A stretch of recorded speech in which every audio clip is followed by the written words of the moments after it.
Hello community, welcome to our Halloween edition. Do you remember Albert Einstein when he talked about the spooky action in the distance? Well, today we're gonna look at some spooky action in artificial intelligence.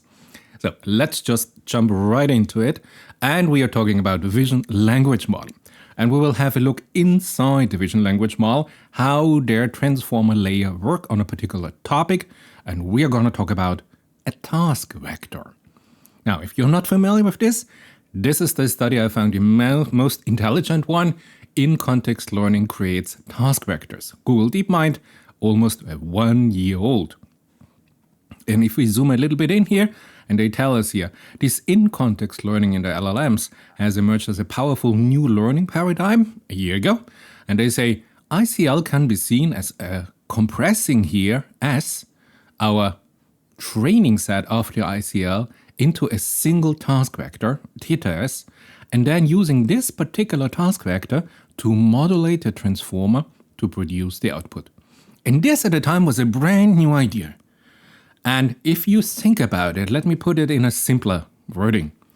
So we do have now in our highly 1000 dimensional, 2000 dimensional vector space, we have now by our architecture of our transform architecture designed a task vector.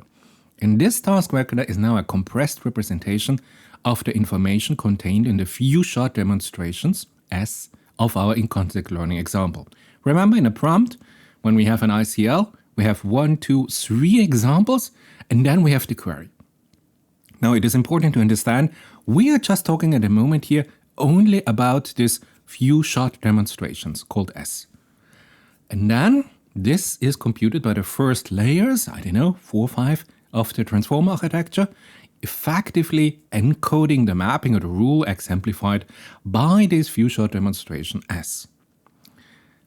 And you might say, okay, this sounds logic. However, note that the query in this particular publication is not directly involved in the computation of theta s. So a modulation is now implemented by patching theta s at a specific layer, let's say 12, of the transformer during a forward pass together with the query x. And now the remaining layer of our transform architecture then operate on both. They operate on the query x and on the newly patched theta s to generate the output. And people at the time were really amazed to say, how is this possible that we can have, if you want, a complexity reduction of all 2, 3, 4, 5 in-context learning example into a single vector theta s. Now, here a study, end of February 2025, they found function vectors in large language models. And they approached it a little bit different, but also we're looking here at in-context learning, and they said, we test semantic vector composition here in function vectors and find that some of the extent can be summed to create vectors that trigger new complex tasks. So, solving the task internally in a language model, we had the creation of these new vectors. And you might say, is this limited only to language model? Now we come here, and here we have a happy little ghost here for Halloween. And he is here examining here the visual prompting here. This is UC Berkeley and Google Research. October 7, 2024, and they find this now also here in the visual LLMs, in a vision language model. And they find visual task vectors deep inside the VLM. And this confirms that task vectors exist here in the network activation space, and they can guide the model to perform the desired task, also in VLM. And with this, let's call it a breakthrough to understand what is happening here in the task definition inside a VLM or an LLM. Now we have a new research, and they tell us, hey, inside this VLM, the task vectors, you know what? They are cross-modal. Now this is a little bit spooky, because why? And here we have a brand new publication just from yesterday, October 29th, 2024, from UC Berkeley. A beautiful presentation. You have to read this after you finish this video. What are they gonna tell you that they discovered? They said, okay, we looked here at the vision language model, and what we found, if we have multiple input modes, let's say we have a visual in-context learning example. This is our prompt. We have for our VLM the image of a flag, plus in the pair we have then the capital of Paris, of France, this is Paris. Or they go here with a textual instruction. So instruction, not tuning, but providing the prompt in an instruction form. And simply the command is, hey, map the country to the capital. And then they give also here textual in-context learning examples. Two, for example. France, key value pairs, France, Paris, Greece, Athens, and you understand it. So different specification here in the input on our in-context learning few short examples, mixed vision and text, or an instruction, or purely textual. And the funny thing is, deep inside the embedding space here of our vision language model, and this is here in a multidimensional space, here some hyperplane or some manifold, and they found that in this space, all those things that go together cluster together. This is fascinating, because why should an image task representation be close to a textual task representation, even if the task is about the same topic? But hey, do image not encode differently in high-dimensional vector spaces? Well, it turns out not at all. And this is the beauty of this study. So, in simpler words, a major insight now for UC Berkeley yesterday was that the vision language model map conceptually similar tasks, like I showed you, mapping a country to its capital, to similar task vector representation. So this task vector becomes now here the prime object of our interest and the embedding the representation in a multidimensional vector space. And this is regardless of whether the task is specified through the text examples that I showed you here, or through instruction or visual ICL examples. And you might say, how is this possible? How is it possible that in the same region of a space in these high-dimensional embeddings, all those three, text, instruction, images, encode in the same narrow subspace region? And why? So let's have a look at this. What they found is that this cross-modality, vision, text, instruction capability, allows here the task vector defined in one modality to be transferred, since it's in the same subspace, to another modality. And they looked at text to image and vice versa. And this, they found out, enhances here the task adaptability in these models. So let me give you an example. Again, I stay with the simplest example possible, country to capital. So in text, as I showed you, France, key value pairs, France, Paris. Or visually, as I showed you, the French flag, and Paris then as the label. With each format now leading here to a similar representation of the task as a task vector. And this means that this shared representation enables now VLMs to handle cross-modal tasks. And this is significant if we apply this. Because what we have now is an intermodal transfer. Now imagine you have your classical LLM, beautiful, and then you have your fine-tuned vision language model. Now for the same text ICL inputs, the base LLM and the fine-tuned VLM contain highly similar task vectors. And if you calculate here the cosine similarity of the task vector in the LLM and the task vector in the VLM, you find they're real close, almost 1, so 0.95 is their cosine similarity. And this is the reason why the LLM task vectors, they can be patched into the image query of the VLM. Can you imagine what this means? You have the capability of an LLM to perform a specific task, and you have a VLM which has the image conditions. And then you can extract the task vector of this beautiful LLM and just patch it at a specific layer in the transformer architecture to a VLM, and the VLM is suddenly able to solve the task. I find it absolutely beautiful. Yeah, please note here, in the fine-tuning here, this was fully fine-tuned. And you might say, why do you notice this? Yeah, it was not LoRa fine-tuned. And if you want to understand here why I mentioned this in my last video, I talked about the differences here in the spectral properties of the weight tensors if you have a full fine-tuning of your pre-trained model, or if you just have a LoRa adapter on top of the pre-trained weight structures. This here now, what a coincidence that this was in my last video.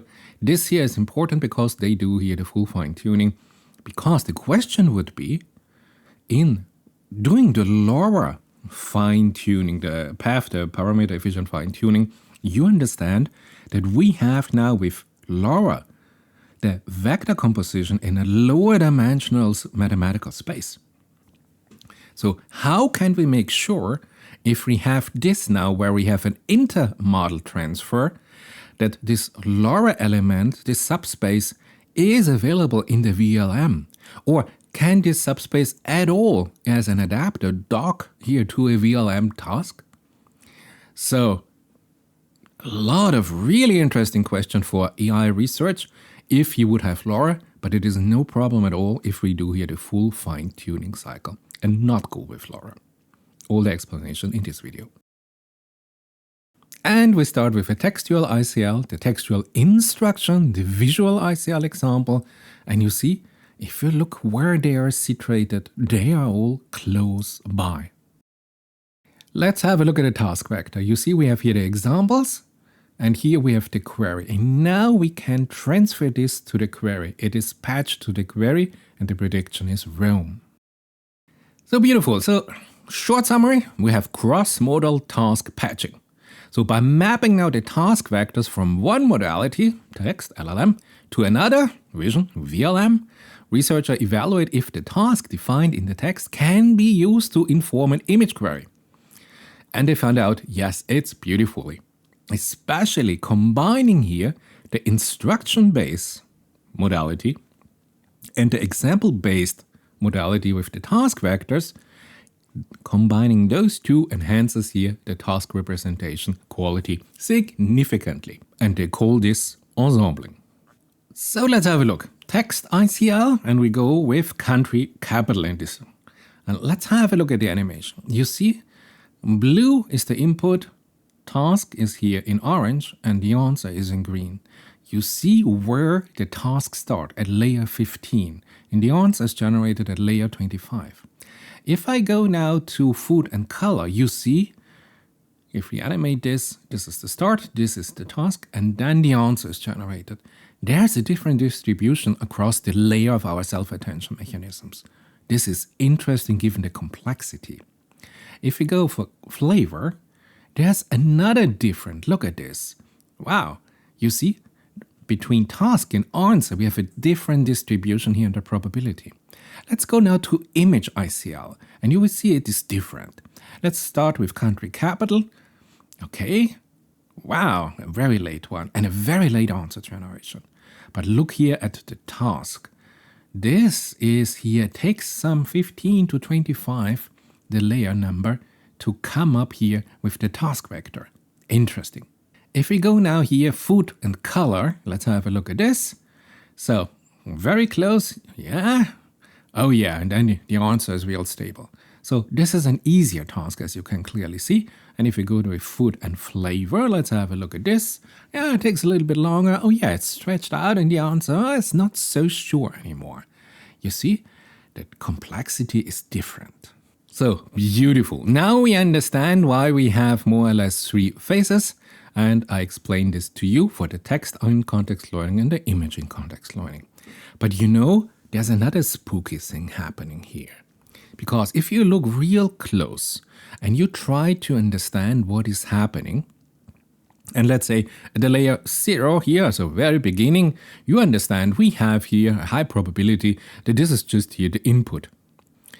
Then, slowly here at layer 18, this is layer 18, they examine now exactly what is the semantic content of the tokens in the embedding here of layer 18. So here they looked exactly what is here, what has the highest probability. Now you understand that here the blue went down, so it's not anymore in the input region. We are now fully here in the task vector region, and the answer in green is also almost close to 0. So here we have the pure image or the pure information of the task vector. And now we look at this. We decode it, and we see that this task vector at layer 18 now has the following tokens: cities, headquarter, city, and town. And this is interesting. Do you know why? Think about it. If we start here with France and Paris. And now they come here with headquarters. What is a headquarter? A headquarter is the location where the main part of the company is focused. No? It is the focus point here of the complete company. In the headquarter, they have personnel, finance, whatever, HR. Everything is focused there. So you do not have there the production, maybe you do not have the logistic, you do not have whatever.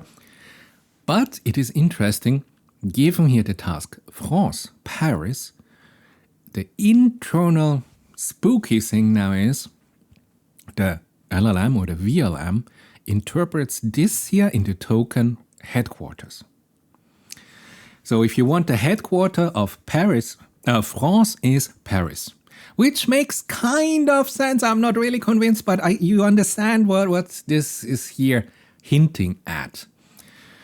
So in image in context learning, it's a little bit different. We have a different performance. And again, this is an indicator that our image ICL is not as good. Our image model are not as good as our text models. So what we have here, now we go layer 18 here. You see, okay, the input is gone, but we are here also somewhere. The answer is here halfway up, but the task is dominating. But you know, the mixture is here a little bit more mixed, and you see this here, no? Look, the blue headquarters here is only about what is the dominant part in layer 18 in the detokenization, but it is only, let's say, 1/4. And then you have city, country, then you have B, strange, air, okay, no idea. But you see, in the image, it is less clearly focused here on this, I don't know how to call this essence here of the instruction that we give it here with our in-context learning examples. And this is the internal interpretation by a vision language model headquarters. I find it interesting. And then, of course, layer 28. So here we have the green dominating, so we have the answer. So capital, London, Rome, Lille, whatever. So this is the correct output. But you see, this is something fascinating. Now, if you look closer here to these task vectors. So again, this is here. Let's say here, we look here at layer 18, and we look here at these task vectors with multiple tasks. Country, capital, country, currency, animal, Latin, animal, young, food, color, food, flavor. These here are our detokenized task vectors. Now, in plain English, this would read headquarter for country capital, you notice city, centro. Or for the currency, dollar, currency. For food and color, you have yellow, pink, green, purple, orange. This looks good for the text ICL. But for the image ICL, the same task would mean green, yes, yellow, word, yes. So you see, there is the performance much more sketchy. It's not really as pronounced and as clear and as focused as our text in context learning examples. And for the food flavor, you see it also. In text ICL, we have flavor, taste, mild, tastes. But in image ICL, we have yes, none, anger, vegetables, so strange. So you see, if we have now that we have an inter-model transfer, a patching, then we can use, let's say in a very simplified version here, the better performance of the text ICL to help out here the image ICL. So this is nice if we can transfer here a little bit of the performance of the text to the vision. The most significant result in the complete study is that the text ICL vectors, when patched for the image task, outperformed the image-based ICL baselines, suggesting here that the text is much more stable in encoding formats for the task vectors. Now, this could be because sometimes our vision language models are based on LLMs. There are only quite a handful of vision language models where vision and text are really treated here at 50-50. But it is not really clear if this is the main reason. Now, this finding has implications for designing here more versatile AI systems today, as it suggests that a unified task representation can enhance the multi-modal adaptability. A unified task representation. This is something I'm not familiar with, and I found it interesting that UC Berkeley told us here that this is now a way to construct better vision language model. So instead of having to learn now for our new LLM or VLM or whatever AI system you have to learn each task anew for each context. For example, the task is identify color both in a textual and in an image content. The model now simply invokes the task vector that corresponds to color identification, allowing it to interpret and respond to a wide range of inputs in a resource-efficient manner. So this means the intelligent, cross-modal AI system does not learn here everything new.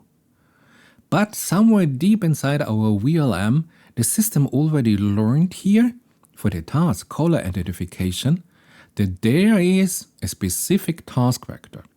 And whenever in our prompt we have now this task coming in to identify a color, this task vector deep inside the VLM is activated and interpreted and responds here to a wide range of inputs. Whatever the color is, red, green, blue, white, whatever, the system knows how to handle it because of the task vector. Now, this is interesting. Imagine this is the core of the intelligence, if you want, for a task-specific query that we as humans give to our LLMs or VLMs. So, to further understand this, let's call it this spooky action here inside the AI, I find it fascinating. I hope you enjoyed it, our little Halloween edition, and it would be great to see you in my next video.